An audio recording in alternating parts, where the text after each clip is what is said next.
Hello, my amazing followers. I'm thrilled to invite you to listen to my stories on Adventure Speak, where we make learning English both fun and exciting. Whether you're a beginner or looking to improve your skills, my stories are designed to help you grow your vocabulary, enhance your listening, and enjoy the process of learning. Tune in for unique stories like Nils the doll maker and many others that will keep you engaged while learning. Don't forget to subscribe and share your thoughts in the comments. I can't wait to hear from you. Let's continue this adventure together on Adventure Speak. The Doll Maker. In a quiet, forgotten village nestled in the shadow of towering mountains, lived Nils, a doll maker unlike any other. His house sat atop a desolate hill, far from prying eyes, shrouded in mist. Nils had lived alone for years, his only companions the delicate dolls he crafted by hand. These weren't ordinary toys. They were eerie replicas of the loved ones people had lost, shells without souls. Rumors whispered through the village that Nils had once brought his beloved wife Ada back to life. But she returned twisted, her once kind eyes now filled with malice. Her return had caused great harm, forcing Nils to take drastic measures and end her life again. A second, more painful death.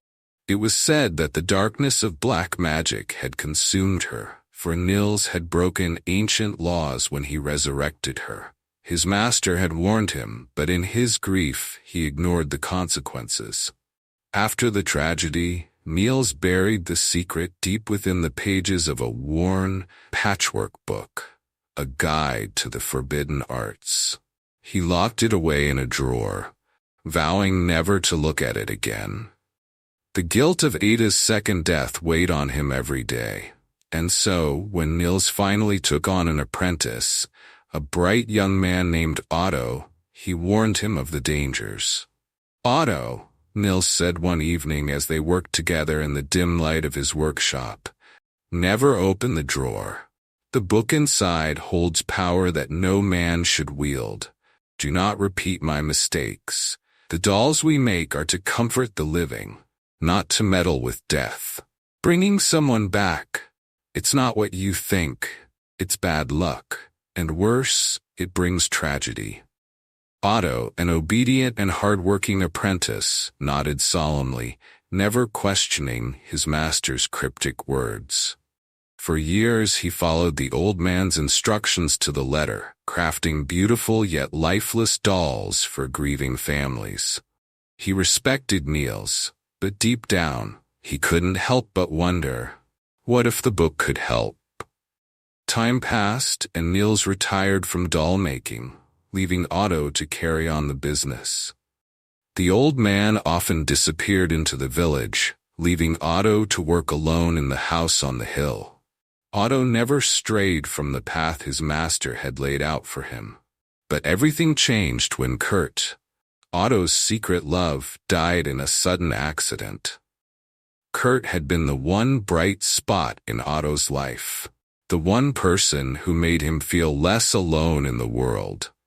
His death shattered Otto, and as he stood over Kurt's grave, his thoughts drifted to the patchwork book locked in the drawer. Desperation took root, and he found himself returning to the house with a single purpose: to bring Kurt back. Ignoring the dire warnings of his master, Otto broke the lock and pulled out the dusty book. The pages crackled as he turned them, his heart racing as he read the forbidden incantations. The instructions were clear.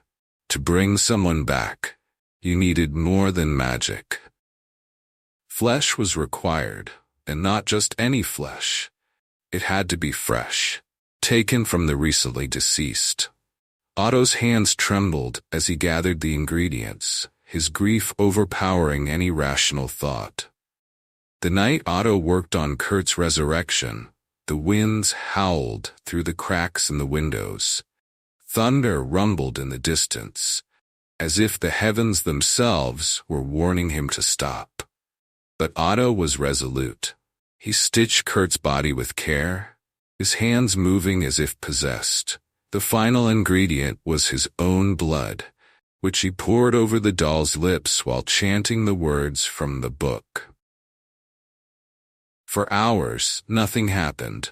Otto sat in silence, his hope fading. But just as the first light of dawn crept through the curtains, Kurt's eyes flickered open. Crimson, unlike anything Otto had seen before. A slow smile spread across Kurt's face, though it didn't reach his eyes. The man Otto had loved was back, but something was terribly wrong. Kurt didn't speak at first, only stared at Otto with an unsettling hunger. His movements were jerky, almost mechanical. Otto tried to ignore it, convincing himself that it would take time for Kurt to fully return to normal. But deep down, Otto knew that Kurt wasn't Kurt anymore. Meanwhile, Nils had grown uneasy. The village had been restless with strange reports. Missing animals, unexplained sounds coming from the hill at night. His heart heavy with dread, Nils decided to visit his old home, sensing that something had gone horribly wrong. When Nils arrived at the house, the air was thick with an unnatural stillness. The moment he stepped inside Otto's workshop, the sight before him was like a nightmare pulled from his own memories. Otto stood over Kurt, gazing at him with an unsettling devotion. But Kurt wasn't the man Nils remembered. His once warm smile was now a cold, predatory grin, his crimson eyes glowing unnaturally in the dim light. "What have you done, Otto?" Nils gasped, his voice trembling. He stepped back, his hand shaking as it reached for the door. Otto turned slowly, his eyes glazed with obsession. "I brought him back, Master, just like you brought Ada back. And he's perfect. Isn't he, Kurt?" Kurt's gaze shifted to Nils, but unlike Ada, he didn't lash out. Instead, he stood there, eerily still, waiting. Nils felt the hairs on the back of his neck rise as Kurt's lips curled into a smile that lacked any warmth or humanity. Something was wrong.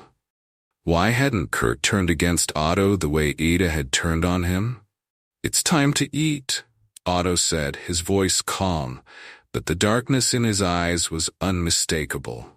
As the door to the workshop slammed shut, muffling Nils's desperate cries for help, the realization struck him like a blade.